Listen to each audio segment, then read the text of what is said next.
अभी तक हमने यहाँ पर पक्ष के प्रयोग की क्या आवश्यकता है वो हमने यहाँ समझी है, ठीक है, सूत्र के माध्यम से। अब यहाँ पर हम आगे बढ़ने वाले हैं और हमारे 33वें नंबर सूत्र की चर्चा प्रारंभ होने वाली है। नहीं, 32वें नंबर सूत्र की भी चर्चा होने वाली है, ठीक है। यहाँ आचार्य ने कहा था कि प्रतिज्ञा, हेतु, उदाहरण, उपनय और निगमन ये 5 अवयव हैं। प्रतिज्ञा का कहना ज़रूरी है, क्योंकि अगर प्रतिज्ञा के संबंध में कथन नहीं कहा जाएगा, तो फिर संशय ही बना रहेगा। आप पक्ष ही नहीं बताओगे कि किसे सिद्ध करने जा रहे हो, आपका साध्य क्या है, तो आप वो बताओगे ही नहीं, तो फिर कैसे काम चलेगा? इसीलिए पक्ष अथवा प्रतिज्ञा का कहना बहुत ज़रूरी होता है। आपने देखा होगा, कोई भी ग्रंथ स्टार्ट होता है, तो सबसे पहले आचार्य प्रतिज्ञा वाक्य करते हैं। इस सूत्र का प्रतिज्ञा वाक्य क्या है?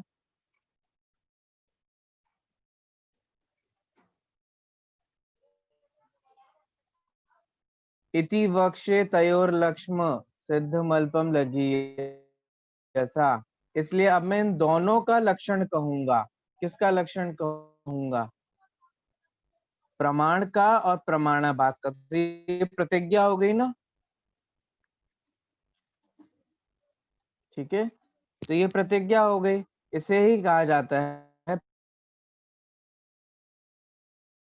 प्रतिज्ञा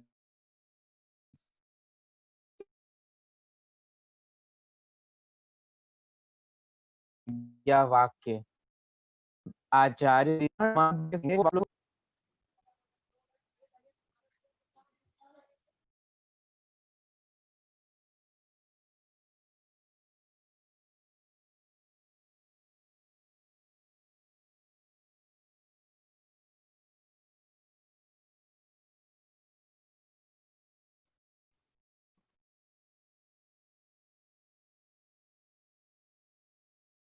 आवाज आ रही है आप लोगों को?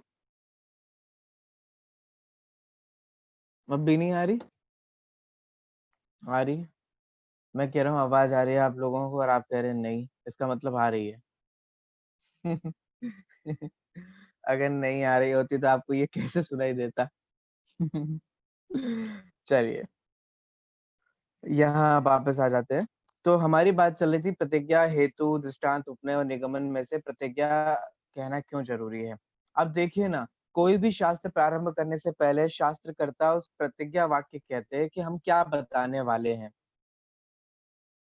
ठीक है। अगर वो नहीं कहें, जैसे कुंद कुंदाचार्य ने भी कहा ना, तमेयत व्यतम दाहेयम, मैं उस एकत विभक्त आत्मा को दिखाऊंगा। ये उनका प्रतिज्ञा वाक्य हुआ। इसका मतलब वो किस लिए समय सार लिख रहे हैं वो हमें समझ में आ गया। ग्रंथ लिखने के भी बहुत सारे उद्देश्य होते हैं। उन उद्देश्य में से क्या उद्देश्य है? ऐसे ही हम बहुत कुछ बोलते हैं, लेकिन हम जो सिद्ध करना चाह रहे हैं वो क्या सिद्ध करना चाह रहे हैं, जब तक हम वो नहीं कहेंगे तब तक हमें उस संदर्भ में संदेह बना रहेगा, ठीक है। कोई बोले आग लग गई है, तो हम कैसे समझेंगे कि कहाँ आग लग गई है? आप डायरेक्ट शुरू कर दोगे, जहां जहां धुआं है वहां वहां अग्नि है, कैसे कैसे काम चलेगा? आप कहेंगे क्या हो गया आपको, तबीयत तबीयत ठीक है? पहले आप ये तो बताओ कि प्रतिज्ञा क्या है। आप पहले ये तो कहो ना कि रसोई में आग लग गई है। क्यों? क्योंकि रसोई से धुआं आ रहा है।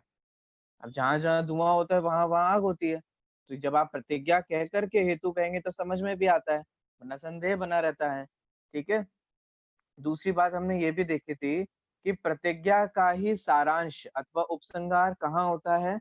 निगमन में होता है। तो आचार्य ने दृष्टांत से ये बात समझाई थी कि जिस प्रकार से हेतु, देखो हेतु को तो कोई नहीं होना चाहिए ऐसा तो कोई नहीं मानता है। सब मानते हैं कि हेतु तो होनी चाहिए, क्योंकि किसी भी बात को सिद्ध करने का सबसे प्रबल कारण जो होता है वो हेतु ही होता है। तो हेतु तो सब मानते हैं। तो आचार्य ये समझा रहे हैं कि हे बौद्ध भाई, जैसे हेतु का ही सारांश क्या होता है? उपनय होता है, उसी प्रकार से प्रतिज्ञा का सारांश निगमन होता है। जिस प्रकार से हेतु नहीं होगा, तो फिर आप उसके सारांश रूप उपनय कैसे कह सकोगे? उसी प्रकार से अगर प्रतिज्ञा ही नहीं कहोगे, तो उसके सारांश रूप, उपसंहार रूप जो निगमन है, उसे आप कैसे कहोगे? इसीलिए निगमन को कहना भी ज़रूरी होता है। Okay, I found this on the web for Hey Silly Miggy Man Cocaine. देखिए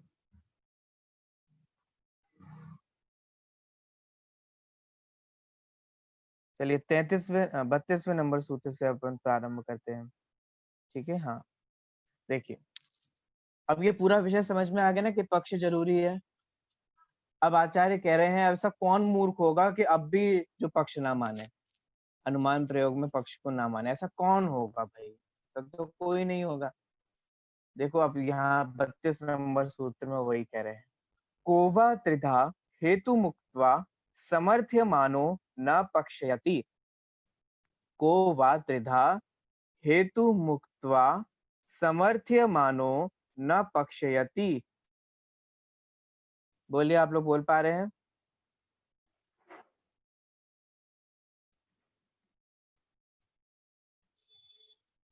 ठीक है, समझ पा रहे हैं? अब आचार्य कह रहे हैं, माने प्रश्न कर रहे हैं। अपन कहते हैं कौन है जो ऐसा नहीं मानेगा? सभी मानेंगे। कौन है जो शक्कर को मीठी नहीं मानेगा? कौन है वो शक्कर की चाशनी बनाने के बावजूद भी शक्कर को मीठी ना माने? ऐसे कहते कि नहीं कहते हैं? इस तरीके से, ऐसे यहाँ प्रश्नात्मक लहजे में आचार्य क्या कह रहे हैं? आचार्य कह रहे हैं कि कौन ऐसा पुरुष होगा जो हेतु को तो माने और पक्ष को ना माने। ठीक है, देखिए 32 नंबर सूत्र में, कोवा त्रिदा हेतुम उक्त्वा, कौन ऐसा जीव होगा जो 3 प्रकार के हेतुओं का समर्थन करता हुआ पक्ष को ना माने, पक्ष का प्रयोग ना करे। समझ में आ रहा है? कोवा त्रिदा हेतुम उक्त्वा, कौन ऐसा जीव होगा जो 3 प्रकार के हेतुओं को कहकर अथवा समर्थन करता हुआ, समर्थ्य मानो समर्थन करता हुआ ना पक्षयति, और पक्ष का प्रयोग ना करे। समझ में आ रहा है? सूत्र बहुत इजी, इसमें कुछ ऐसा विशेष है भी नहीं, क्योंकि पूर्व वाले सूत्रों में पक्ष की उपयोगिता पे पर्याप्त प्रकाश डाला है, पक्ष का प्रयोग क्यों आवश्यक है ये भी बताया है। अब आचार्य कह रहे कौन ऐसा होगा जो अब भी हेतु का प्रयोग तो करे लेकिन पक्ष का प्रयोग ना करे। ठीक है, तो इस प्रकार से यहाँ आचार्य ये सिद्ध करना चाह रहे हैं कि पक्ष के प्रयोग पूर्वक ही हेतु का प्रयोग होता है, इसलिए पक्ष इंपॉर्टेंट होता है। ठीक है,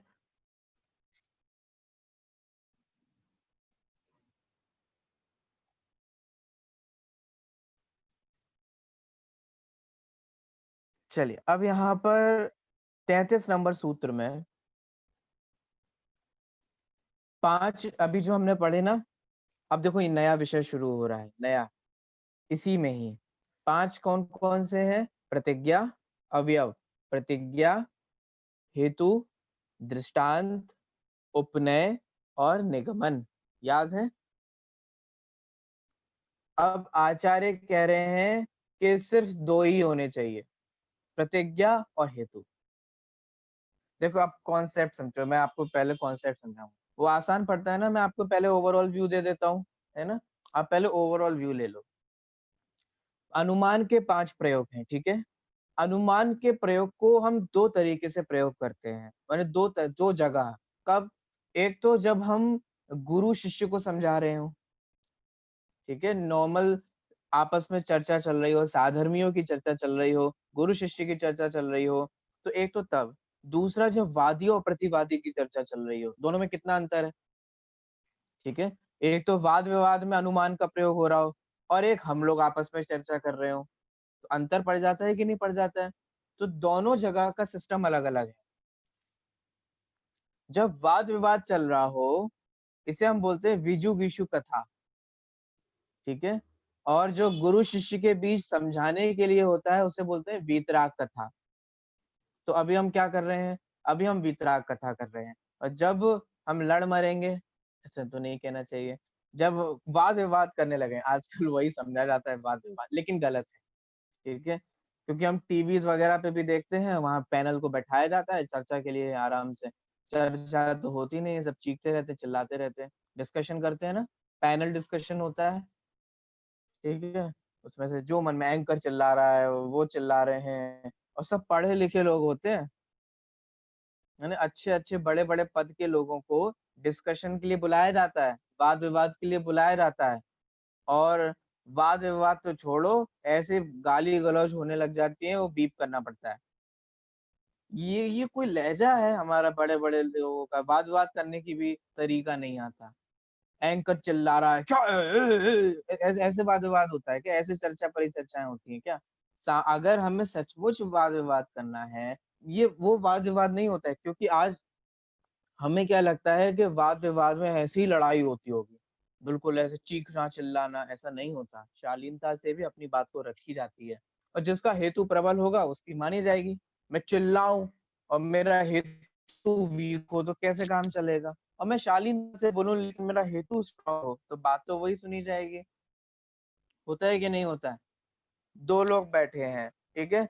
एक लोग शक्कर को अ, कड़वी सिद्ध करना चाह रहे हैं और एक मीठी सिद्ध करना चाह रहे हैं। अब कोई कितना भी चिल्लाए उससे क्या फ़र्क पड़ने वाला है? लेकिन अगर हम सही भी हैं, तो हमें अपनी बात को शालीनता से रखना चाहिए। अब मैं तो ये कह रहा था कि वाद-विवाद का मतलब वो नहीं होता जो हम टीवियों पे आजकल तो न्यूज़ भी देखने लायक बिल्कुल भी नहीं है ना? उन्हें देख लो, अपना चित्त खराब करो, व्यर्थ के राग-द्वेष करो। अगर हमें जानना भी है कि क्या हो रहा है, तो किसी अन्य के थ्रू आज और भी बहुत सारे साधन हैं, ठीक है? लेकिन वो दिन भर आप देखते रहोगे ना तो बहुत गलत प्रभाव पड़ता है आपके चित्त में भी, ठीक है? जैसे अभी बीच में कई लोगों को ये बोला गया ना कि कोरोना के संबंध में वो एक-एक न्यूज़ जब देखते थे तो उनका दिमाग में साइकोलॉजिकली बहुत फ़र्क पड़ा, ठीक है? अब ऐसे ही जो रात-दिन ऐसे ही मार-काट वाली न्यूज़ देख लगे हैं, यहाँ वहाँ हत्या हो गई, वहाँ ये हो गई। थोड़ा देखो, सबसे पहली बात तो ये विकथा है, हमें ये समझना चाहिए। ठीक है? मोक्ष मार्ग में तो कोई उपयोगी है नहीं। आप में से कोई इसलिए तो नहीं सुनता होगा चलो भाई सम्यक दर्शन की प्राप्ति होगी आज 500 न्यूज़, है ना? ऐसा तो कोई नहीं होता, वहाँ ना तत्व की चर्चा ना कुछ है। लेकिन फिर भी हम लौकिक के लिए अथवा वैराग्य के लिए किसी के लिए भी हम अगर करते भी हैं ना, तो हमें लिमिटेड ही करना चाहिए। अनलिमिटेड न्यूज़ देखना भी अच्छी बात नहीं होती। विशेषकर ये प्रवृत्ति पुरुषों में बहुत होती है, ठीक है? वो जब भी आएँगे तो न्यूज़ खोल के बैठ जाएँगे। महिलाएँ ज़्यादा खुश नहीं हो, आप में सीरियल देखने की प्रवृत्ति ज़्यादा होती है, वो भी वीतराग कथा ही है। उसी को देख-देख के लड़ाइयाँ हो रही हैं घरों में, नई-नई चाल, नए-नए चीज़ें, तो है ना? वो सब चल के वापस आ जाते हैं। मैं तो आपसे ये कह रहा था कि एक तो होती है विजुगीषु कथा जब वाद-विवाद होता है ना? लड़ाई नहीं होती है, प्यार से, शालीनता से, रिस्पेक्ट करते हुए, ठीक है? एक तरफ जैन आचार्य हैं, एक तरफ बौद्ध आचार्य हैं, दोनों ही आचार्य हैं अपने-अपने धर्म के। ऐसे थोड़ी ना तो तू तड़ाके से बात करेंगे और तुम ऐसे हो, तुम वैसे हो, तुम फलाना हो, तुमने ऐसे नहीं बात की जाती, ठीक है? ये सही लहज़ा नहीं होता। तो अब दोनों में वाद-विवाद चल रहा है। तो जब विद्वानों के बीच वाद-विवाद इसे क्या बोलते हैं? विजुगीषु कथा, याद रखिएगा। क्या बोलते हैं इसको? विजुगीषु कथा, विद्वानों के बीच में होती है, इंटेलेक्चुअल लोगों के बीच में होती है, ठीक है? बहुत होशियार लोगों के बीच में होती है। आपको पता है, उदाहरण किसे समझाना पड़ता है? उदाहरण से कोई बात किसे समझानी पड़ती है? जो बाल बुद्धि होते हैं या जिन्हें पहली बार समझ रहे होते हैं, ठीक है? और परीक्षा मुक्त भी बाल बुद्धि के लिए लिखा गया है, ठीक है? और कोई वो दिक्कत नहीं है अपने आप को बाल बुद्धि कहने में। अगर हमें नहीं आता है तो हम बाल ही हैं, सिंपल सी बात है, इसमें क्या एक्सेप्ट करने में बुराई है, ठीक है? तो इसमें कोई बुराई नहीं है। अगर मुझे भी थोड़ी ना पूरा जन आगम आता है। मैंने सब बहुत सारे ग्रंथ पढ़े हैं, लेकिन सभी थोड़ी ना पढ़े हैं। लेकिन अब मान लीजिए अगर किसी को किसी एक विषय के बारे में अधिक ज्ञान है, तो मैं उस विषय में बाल हूँ, उसमें कौन-सी दिक्कत की बात है? ठीक है, तो ये एक्स है, हाँ, है ना? ऐसा मत समझना।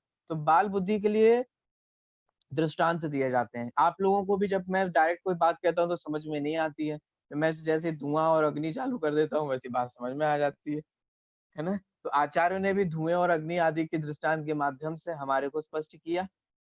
तो बाल बुद्धि को दृष्टांत देने पड़ते हैं, इंटेलेक्चुअल लोगों को दृष्टांत नहीं देने पड़ते। जब 2 विद्वान आपस में एक-दूसरे को कोई बात समझाते हैं, तो वहाँ दृष्टांत आदि की आवश्यकता नहीं होती। समझ में आ रहा है? तो 2 चीज़ें हो गई, एक तो 2 इंटेलेक्चुअल लोग, 2 विद्वान लोग दो स्कॉलर लोग आपस में जब बात करते हैं उसे हम विजुगिषु कथा कहते हैं। और जब गुरु शिष्य अथवा साधर्मी इत्यादि आपस में चर्चा परिचर्चा करते हैं, है ना, उसे हम क्या कहते हैं, वीतराग कथा कहते हैं। अब सुनिए, विजुगिषु कथा में अनुमान के दो ही प्रयोग होने चाहिए, प्रतिज्ञा और हेतु, ठीक है। और विजुगिषु जब वीतराग कथा हम कर रहे हो तो उसमें दृष्टांत आदि कहने की जरूरत हो तो कह देना चाहिए, और हमारे आचार्य ने भी कहे हैं, ठीक है, शास्त्रों में हमें दृष्टांत तो मिलते ही है। तो दो कॉन्सेप्ट समझ में आए आप लोगों को? संक्षेप कीजिए। तो विजुगिषु कथा में अनुमान के दो प्रयोग सिर्फ, क्यों दो होने चाहिए, बाकी के क्यों नहीं होने चाहिए, ये सारे विषय हम समझेंगे। अभी तो बस मोटा मोटा आप आइडिया लीजिए। ख्याल में आया सभी लोगों को? वीतराग कथा में प्रयोग कर सकते हैं पांचों, ठीक है। लेकिन जब विजुगिषु कथा चल रही हो तब प्रतिज्ञा और हेतु इन दोनों का ही कथन करना चाहिए। दृष्टांत, उपनय और निगमन का कथन नहीं करना चाहिए, ठीक है। दृष्टांत का प्रयोग क्यों नहीं करना चाहिए, अब ये चर्चा प्रारंभ होने वाली है। तैयार हैं आप लोग? अब समझ में आ रहा है कि हम क्या पढ़ने वाले हैं? अब हम ये पढ़ने वाले हैं कि विजुगिषु कथा में पक्ष और हेतु इन दोनों का ही प्रयोग करना चाहिए, दृष्टांत, उपनय और निगमन का प्रयोग नहीं करना चाहिए। देखिए 33 नंबर का सूत्र, एतद्वयमेव अनुमानांग नोदाहरणम, एतद्वयमेव अनुमानांग अनुमांग नोदाहरणम। देखिए एतद् द्वयम एव अनुमांगम, ठीक है, एतद्वयमेवानुमांगम ऐसे पढ़ सकते हैं, ठीक है। थोड़ा टंग ट्विस्टर है, पढ़ पा रहे हैं आप लोग? एतद्वयमेवानुमांगम नोदाहरणम, ठीक है, सही है, समझ में आ गया, सूत्रार्थ हो रहा है, तो सूत्र उच्चारण हो रहा है। अब देखिए अलग अलग देख लीजिए क्या क्या अलग अलग शब्द हैं। एतद द्वयम एव अनुमांग अंगम न उदाहरणम। मुझे तो लगता है कि इतने बोलने से ही आपको सूत्र समझ में आना चाहिए। नहीं आया? तो ट्राई करो, ट्राई करो, अब समझने की कोशिश करना। एतद द्वयम एव अनुमान अंगम न उदाहरणम। समझ में आ गया? शशि जी को समझ में आया, बहुत से लोगों को समझ में आ गया। हाँ, नेहा जी समझ में आया? तो आप लोग भी सब संस्कृत में होशियार हो गए हो, आप लोग को तो हिंदी बताने की भी जरूरत नहीं पड़ रही है। इजी है ना? देखिए एतद्वयम एव अनुमान अंगम, ये दो ही अनुमान के अंग हैं। कौन दो? पक्ष और हेतु। ना उदाहरणम, देखो आप समझ रहे हो, दो ही अनुमान के अंग हैं ये कहकर भी उदाहरण नहीं है, ये क्लियर हो जाता है। जैसे फॉर एग्जाम्पल मैं कहूं कि आप लता जी और शशि जी ये दो ही लोग इधर आ जाएं, तो जब मैं ऐसा कहता हूं तो इससे ये बात क्लियर हो गई कि बाकी के लोग नहीं आए। समझ में आ रहा है? लेकिन फिर भी हम कह रहे हैं आप बताओ आप बताओ आप बताओ, तो माने मैं बहुत स्ट्रिक्टली कह रहा हूँ कि बाकी नहीं आने चाहिए। ऐसे ही ये तो उदाहरण था, ऐसे यहाँ आचार्य कह रहे हैं कि पक्ष और हेतु ये ही दो अनुमान के अंग हैं, ना उदाहरणम। कितना स्ट्रांगली कह रहे हैं कि उदाहरण नहीं है भैया, पहले क्लियर कर रहे हैं, गलत मत समझना, उदाहरण अनुमान का अंग नहीं है, ठीक है। जब विद्वानों की भी जब बात चल रही हो तो उदाहरण अनुमान के प्रयोग में नहीं आता, तो कौन सा आता है? पक्ष और हेतु, ठीक है। अब हम तीनों की थोड़ी परिभाषात्मक रूप से भी देख लें, ठीक है। उदाहरण से हमने समझ लिया पहले, अब इनकी परिभाषा देख लें। पक्ष क्या होता है? ठीक है, वादी जो सिद्ध करना चाहता है, जो उसका साध्य होता है, वो सर्वप्रथम अपने पक्ष के रूप में रखता है, और उसी ही क्या कहते हैं? पक्ष कहते हैं अथवा प्रतिज्ञा वाक्य कहते हैं, ठीक है। तो पक्ष समझ में आया। वादी जो सिद्ध करना चाह रहा है, जो उसका साध्य होता है, वही पक्ष है। ठीक है, क्लियर हुआ? समझ में आया पक्ष क्या है? जैसे हमने पहले कहा कि पर्वत पर अग्नि है, तो हम इसे सिद्ध करना चाह रहे हैं। ये हमारा साध्य, पर्वत पे अग्नि हमारे साध्य हो गई। ठीक है, हेतु क्या होता है? जो साध्य के साथ अविनाभाव रूप से रहता है, उसे हेतु कहते हैं। अविनाभाव का दूसरा नाम बोलो। बहुत सुंदर, व्याप्ति। ठीक है, अविनाभाव का ही दूसरा नाम क्या है? व्याप्ति। व्याप्ति पॉजिटिव अर्थ होता है, अविनाभाव नेगेटिव, जिसके बिना नहीं हो। ठीक है, अब देखिए, जो साध्य के साथ अविनाभाव रूप से रहे, हेतु तो हम वही देंगे। जैसे हम कह रहे हैं कि पर्वत पे अग्नि है, तो अग्नि के साथ अविनाभाव किसका है? धुएं का अविनाभाव अग्नि के साथ है। ठीक है, क्योंकि धुएं का अविनाभाव, अविनाभाव भी हम अच्छे से समझ चुके हैं। क्रम भाव अविनाभाव, सहभाव अविनाभाव। ठीक है, पूर्व चर, उत्तर चर, कारण, कार्य इत्यादि सब समझ चुके, याद आ रहा होगा। ठीक है, तो देखिए, अब साध्य के साथ जो अविनाभाव होता है, जैसे धुएं का अविनाभाव किसके साथ है? अग्नि के साथ, तो हम हेतु में क्या कहेंगे? कि धुआं है। जिसका साध्य के साथ अविनाभाव होता है, उससे क्या कहते हैं? हेतु। अब कितनी इजी लग रहे हैं ना ये शब्द। कहाँ एक जमाने में हम इन शब्दों से डरा करते थे। मैं आपकी बात नहीं कर रहा हूँ, मैं मेरी भी बात कर रहा हूँ। ठीक है, जब पहली पहली बार पढ़ते हैं ना, तो इन्हीं शब्दों से बहुत डर लगता है। ये कौन कौन से शब्द हैं? साध्य के साथ अविनाभाव हो, अब ये क्या साध्य है, क्या अविनाभाव है, क्या व्याप्ति घटा रहे हैं, है ना? ये बहुत ऐसा लगता है। अब तो इजी पढ़ रहा है ना, समझ में आ रहा है। देखिए, तो प्रतिज्ञा जिसे वादी सिद्ध करना चाह रहे हो, जो उसका साध्य हो। हेतु जिसका साध्य के साथ अविनाभाव हो, ठीक है, उसे हेतु कहते हैं। उदाहरण, उदाहरण किसे कहते हैं? जो वादी और प्रतिवादी की बुद्धि की सामान्यता पे, समानता पे हो, ऐसा उदाहरण देना चाहिए जो हम दोनों को आता हो। अब मैं आपको ऐसा उदाहरण दूं जो आपको आता ही नहीं हो, तो क्या समझ में आएगा आपको? बोलो। मैं किसी साइंस के बहुत सूक्ष्म न्यूरो साइंस का कुछ उठा करके आपको एग्जाम्पल देने लग जाऊं, तो अब भाई साहब ये क्या एग्जाम्पल है? वो एग्जाम्पल ही समझना है। ऐसा एग्जाम्पल होना चाहिए जिसमें वादी और प्रतिवादी दोनों में समानता हो। ठीक है, दोनों उसको एक रूप से ग्रहण कर पाए, तो उसे उदाहरण कहा जाता है। और उदाहरण वादी और प्रतिवादी दोनों को मान्य होना चाहिए। ठीक है, ऐसा एग्जाम्पल देना चाहिए जो आपको भी एक्सेप्ट हो जाए और हमें भी एक्सेप्ट हो।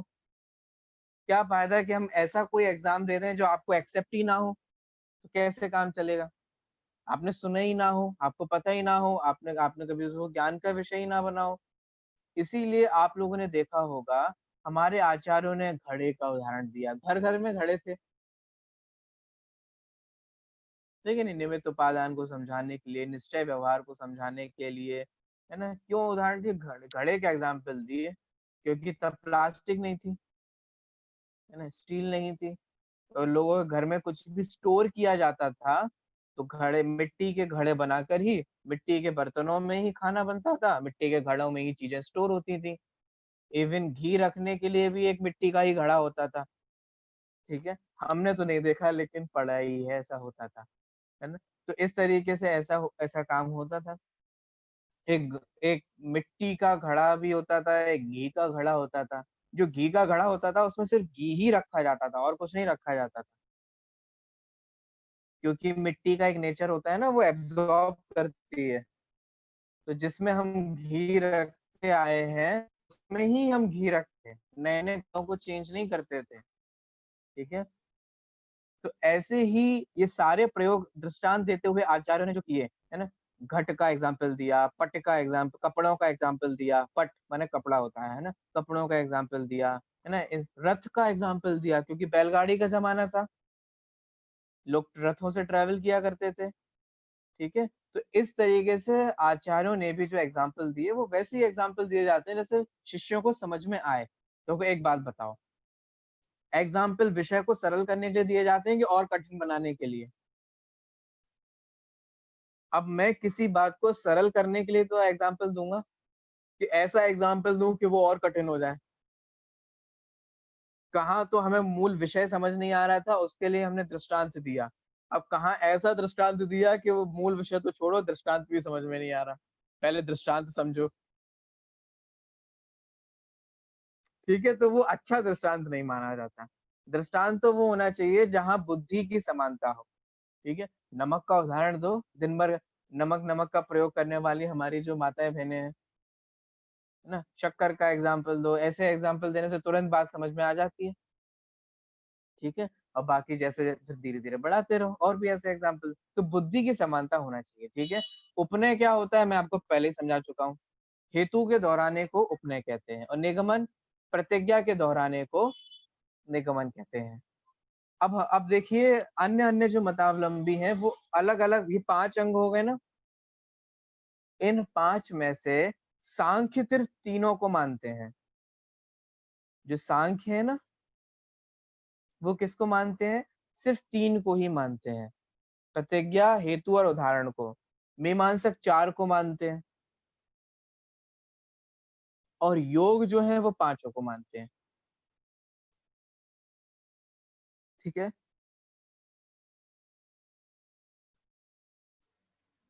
चलिए, तो ये सामान्य परिचय मैंने आपको दे दिया। अब इसमें से आचार्य कह रहे हैं कि भाई, पक्ष और हेतु ये 2 ही अंग हैं। तो हम ऐसा कह सकते हैं कि जैन धर्म या जैन दर्शन, धर्म तो नहीं, या दर्शन की बात चल रही है ना, तो जैन दर्शन जो है वो 2 अंग मानता है। विजुगिषु कथा में 2 मानता है, और वीतराग कथा में 5 मानता है, ठीक है? समझ में आ रहा है? तो इस प्रकार से ये अलग अलग मतावलंबी क्या मानते हैं वो भी हमने देख लिया। अब अगला, अब विषय देखिए क्या शुरू होने वाला है। अब यहाँ ये विषय शुरू होने वाला है कि उदाहरण प्रयोग नहीं किया जाना चाहिए। कहाँ नहीं करना चाहिए? कौन सी कथा में? विजुगिषु कथा में। क्यों नहीं करना चाहिए? आपको क्या प्रॉब्लम है? अगर 2 विद्वान आपस में दृष्टांत शेयर कर लेंगे तो आपको क्या दिक्कत होगी? क्या प्रॉब्लम है आपको? क्यों नहीं करना चाहिए? अब आगे के 3-4 सूत्रों में ये बताने वाले हैं, एक में नहीं। अलग अलग हेतु देंगे, एक हेतु देंगे, फिर दूसरा हेतु देंगे। अब उदाहरण का प्रयोग क्यों नहीं करना चाहिए? देखिए, सबसे पहले ये चर्चा 34वें नंबर सूत्र से शुरू हो रही है। न ही तत्साध्य प्रति प्रत्यंगम तत्र यथोक्त हेतुरेव व्यापारात्। नहीं तत्साध्य प्रति प्रत्यंग, ठीक है, तत्र यथोक्त हेतुरेव व्यापारात्। बोल पा रहे हैं आप लोग? एक बार सब लोग बोल के देख लीजिए।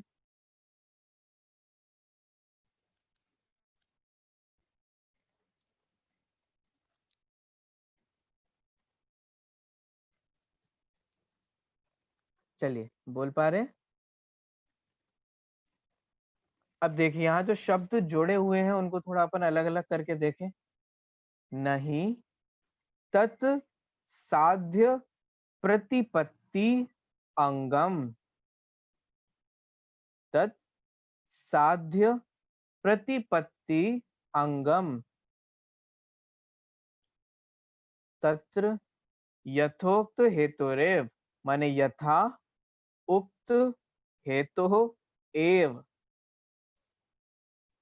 ठीक है? ये अलग अलग हो जाएंगे। तो न ही तत् साध्य प्रतिपत्ति अंगम तत्र यथा उक्त हेतु एव।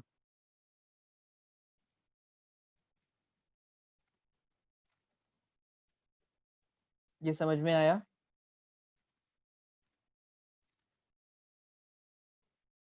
अब देखिए यहाँ क्या कह रहे हैं, सूत्र अर्थ समझिए। आचार्य यहाँ ये कह रहे हैं कि भाई, उदाहरण की जरूरत नहीं है। क्यों जरूरत नहीं है? क्योंकि साध्य की सिद्धि हेतु से ही हो जाती है, उदाहरण से नहीं होती। क्या कह रहे हैं? यहाँ आचार्य ये कह रहे हैं कि हमें जो साध्य सिद्ध करना है ना, जिसे हम पक्ष कहते हैं, तो उसका सिद्ध करने के लिए उसका जो अविनाभावी है हेतु, उसके प्रयोग से ही हो जाती है। तो उदाहरण की जरूरत ही नहीं है। जब दो विद्वान बात कर रहे हो तो बस हेतु दे दिया तो दूसरे विद्वान को इजीली समझ में आ जाता है। तो क्योंकि हमें तो साध्य, हमें कोई प्रवचन थोड़ी ना करना है। दो विद्वान जब वाद विवाद कर रहे हो तो वहां प्रवचन नहीं करने उन दोनों को एक दूसरे से, वहां तो एक निष्कर्ष पे पहुंचना है। वादी को अपनी बात को प्रतिवादी को समझाना है, ठीक है, प्रूफ कराना है। तो जब वादी प्रतिवादी में ऐसी चर्चा चल रही हो, मैंने विजुगीषु कथा में, तब वहां पर साध्य को सिद्ध करना है। तो साध्य को सिद्ध करने के लिए साध्य का जो अविनाभावी होता है, ऐसा हेतु के प्रयोग करने से ही बात बन जाती है। तो उदाहरण की जरूरत ही नहीं पड़ती। अब जब जरूरत ही नहीं पड़ती तो फिर हम क्यों एक्स्ट्रा खींच के ले जाए?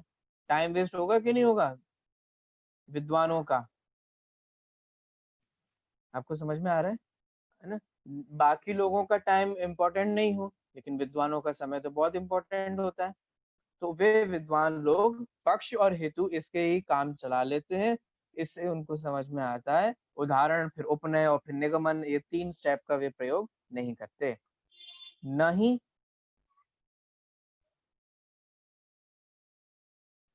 तत्प्रतिपत्ति, तत्साध्य प्रतिपत्ति अंग। देखिए डायरेक्ट सूत्र अर्थ देखिए इसका। साध्य के ज्ञान के लिए उदाहरण निमित्त नहीं है, ये हम सिद्ध करना चाह रहे हैं। हमें जो पक्ष हमें बताना है उसके लिए उदाहरण निमित्त नहीं है। नहीं तत्साध्य प्रतिपत्ति अंगम, वो साध्य को सिद्ध करने के लिए, उसका ज्ञान कराने के लिए, प्रतिपत्ति माने ज्ञान कराना, ठीक है। तो साध्य का ज्ञान कराने के लिए उदाहरण की जरूरत नहीं है, ठीक है। कैसे? कि जैसे हमने यथा, यथा माने जैसे, और उक्त माने हमने कहा है, जैसा कि हम पहले कह के आए हैं कि तत्र माने वहां, वहां माने साध्य में, साध्य की सिद्धि में, हेतु व्यापारात, हेतु का व्यापार होने से, हेतु का व्यापार होने से ही हमें उदाहरण की आवश्यकता महसूस नहीं होती, ठीक है।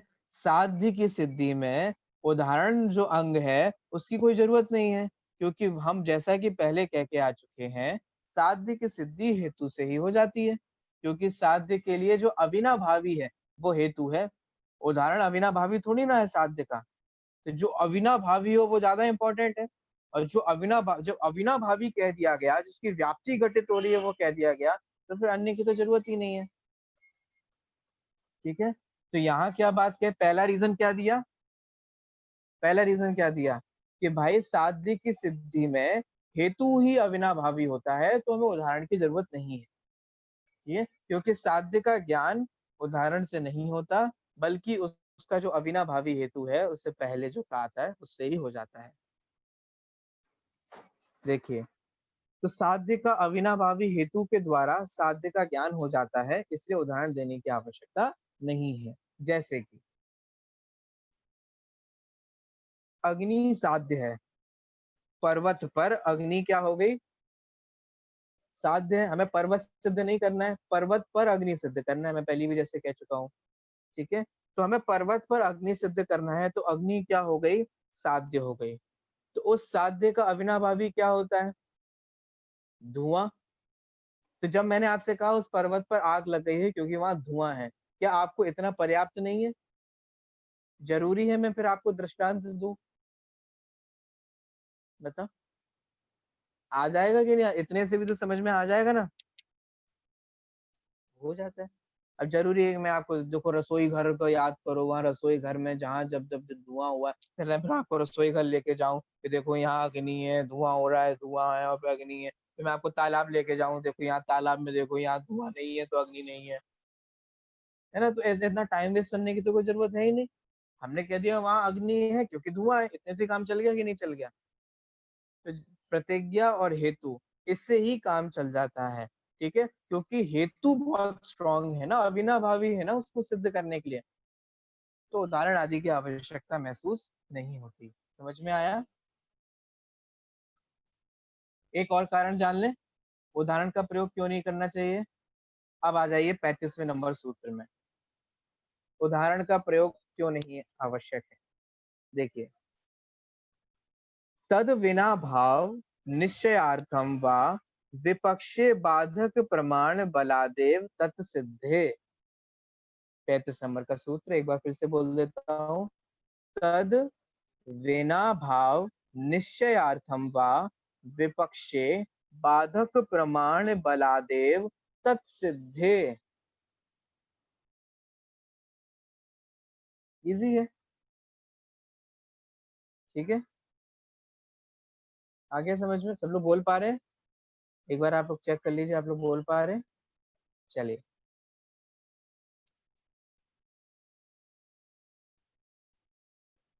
अब हम अलग अलग कर ले है ना।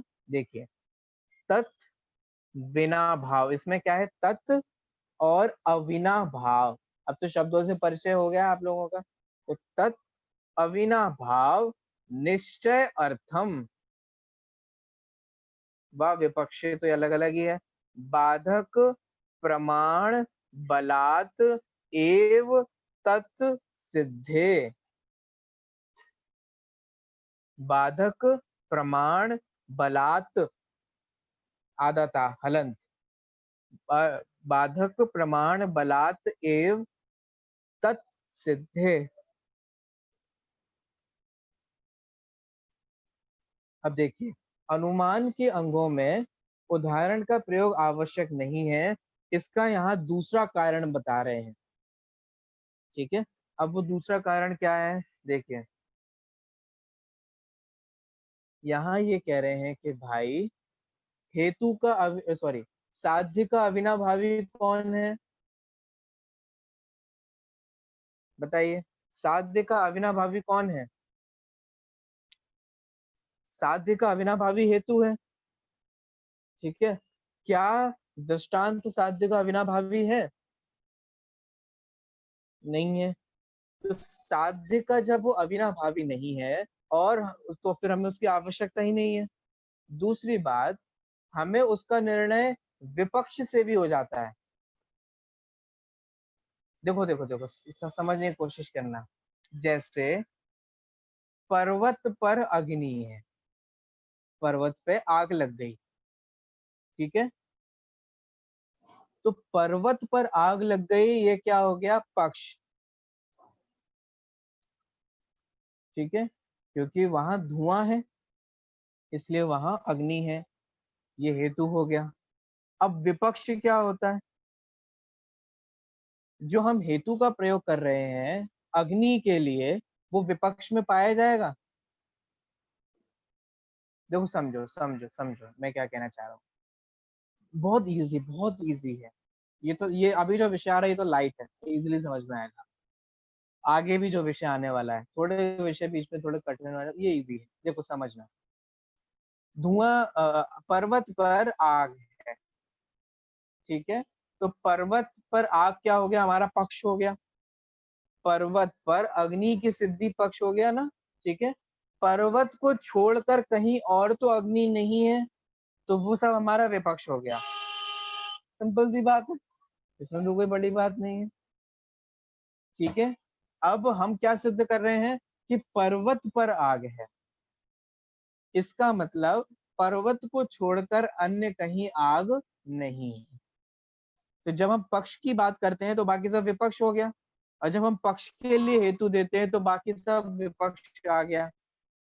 तो अब सुनना, हेतु पक्ष में लगता है, विपक्ष में नहीं लगता, क्योंकि धुआं होगा तो अग्नि होगी, ये पर्वत पर तो घटित हो जाएगा, लेकिन तालाब पे नहीं होगा, क्योंकि तालाब क्या हो गया, विपक्ष हो गया। बिल्डिंग क्या हो गई, विपक्ष हो गई। तो यहाँ कह रहे हैं दृष्टांत की फिर जरूरत ही क्या रह गई। हाँ, आप में से मुझे लग रहा है कई लोगों को लग रहा होगा तालाब तो हमारा दृष्टांत वाले में आया था, लेकिन भाई यहाँ जब हम पर्वत पर अग्नि सिद्ध कर रहे हैं, वो तो हमने व्यतिरेक दृष्टांत में आया था, लेकिन जब हम यहाँ पर्वत पर अग्नि सिद्ध कर रहे हैं तो अन्य जगह पर अग्नि नहीं है, ये अपने आप ही विपक्ष हो जाता है। तो जहाँ पर्वत पे आग है और अन्य जगह नहीं है, और पर्वत के साथ अविनाभावी हेतु है, अन्य जगह उसका अविनाभावी हेतु नहीं है। इसी से कितना स्ट्रॉन्ग निर्णय हो गया बोलो। तब क्यों क्या जरूरत रह गई।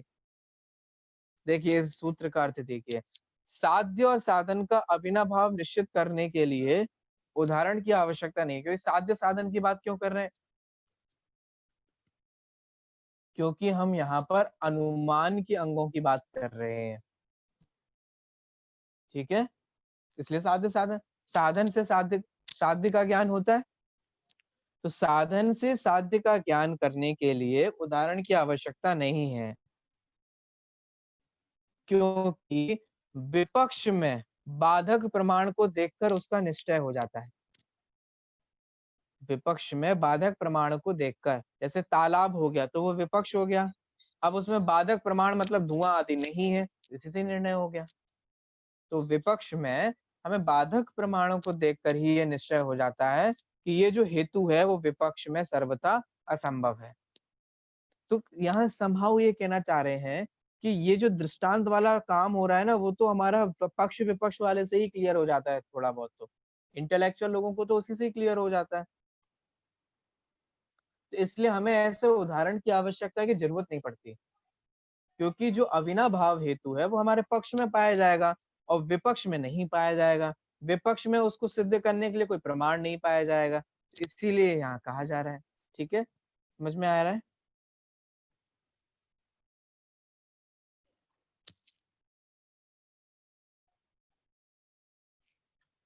बाधक प्रमाण से ही हेतु का अविनाभाव सिद्ध हो जाता है। जैसे पर्वत पर अग्नि हम सिद्ध करते हैं तो तालाब विपक्ष हो गया, और तालाब में अग्नि के अभाव में धुआं नहीं पाया जाता, उसका अविनाभाव घटित नहीं हो रहा है। तालाब में अग्नि अगर कोई सिद्ध करे और वह धुआं नहीं है तो वहां अविनाभाव घटित नहीं होता। तो धुआं रूप जो हेतु है वो तालाब में नहीं पाया जा रहा है और पर्वत पर पाया जा रहा है। ठीक है, तो तालाब में उसका पाया नहीं पाना, नहीं पाया जाना अथवा असंभव होना और पक्ष में पाया जाना, तो धुआं तो अग्नि के साथ अविनाभाव रूप से सिद्ध हो जाता है और उसी से बात क्लियर हो जाती है। ठीक है, समझ में आया आप लोगों को। तो यहाँ ये कह रहे हैं कि पक्ष और विपक्ष, यहाँ विपक्ष वाले मुद्दे को मुख्य किया गया कि हेतु का प्रयोग पक्ष में पाया जाता है, अविनाभावी पक्ष में होता है, विपक्ष में अविनाभाव नहीं होता। तो अब विपक्ष में अविनाभाव नहीं होता और उसके बाधक प्रमाण होते हैं, तो इसीलिए इसी से ही यहाँ पर हमें उदाहरण आदि की कोई उपयोगिता सिद्ध नहीं होती। ठीक है, तो ये पक्ष और हेतु ये दो क्यों जरूरी हैं, उदाहरण क्यों जरूरी नहीं है, इसका यहाँ पर दूसरा कारण दिया गया। अभी समाप्त नहीं हुआ, आगे और रीजन भी देने वाले हैं। ठीक है, देखिए चलिए अभी तो क्लास हो गई है। हाँ, क्या कहना चाह रहे हैं आप ज्योति जी। भैया जय जिनेन्द्र, हाँ जय जिनेन्द्र। वो बाधक प्रमाण मतलब मतलब क्या लेंगे, बाधक प्रमाण में क्या लेंगे? बाधक प्रमाण का मतलब है जैसे व्याप्ति, तो व्याप्ति भी तर्क है और तर्क भी प्रमाण है। हेतु व्याप्ति होती है और व्याप्ति तर्क होता है, तर्क के कारण ही अनुमान बनता है। तो अब जो धुआं और अग्नि वाला तर्क है, हेतु है, वो पर्वत पे तो लग रहा है और तालाब पे नहीं लग रहा है, इसका मतलब बाधक प्रमाण है। अच्छा, ना आपने कभी स्मृति में ऐसा देखा कि तालाब में आग लगी, ना ऐसा कुछ वो होता है। तो इस तरीके से तर्क यहाँ मुख्य तर्क आदि प्रमाण से लेना चाहिए। ठीक है, ठीक है। चलिए अभी मेरा ना एक वो धर्मी और धर्म वाला ना मिस हो गया था, तो मैं उसमें थोड़ा सा कंफ्यूज हूँ कि धर्मी किसे बोलेंगे और धर्म किसे बोलेंगे, मतलब हम ये शब्द क्यों कहाँ कैसे यूज कर लिया। अग्नि है धर्म और पर्वत पर अग्नि सिद्ध करना यह धर्मी है। व्याप्ति में, हाँ, व्याप्ति में तो हम धर्म को धर्म घटित करते हैं, धर्म साध्य होता है और प्रयोग काल में धर्मी साध्य होता है। ये तो आप पुरानी रिकॉर्डिंग्स देख लीजिए, मैंने बहुत अच्छे से क्लियर किया है। ठीक। रिकॉर्ड हो जाते हैं ना यूट्यूब पे डलता है तो वहां ठीक पे। है, थैंक यू। चलिए बाकी और किसी को भी कोई प्रश्न हो तो आप व्हाट्सएप पे पूछ सकते हैं। समय हो गया है तो अपनी चर्चा को हम यहीं पर विराम देते हैं। बोले महावीर भगवान की जय।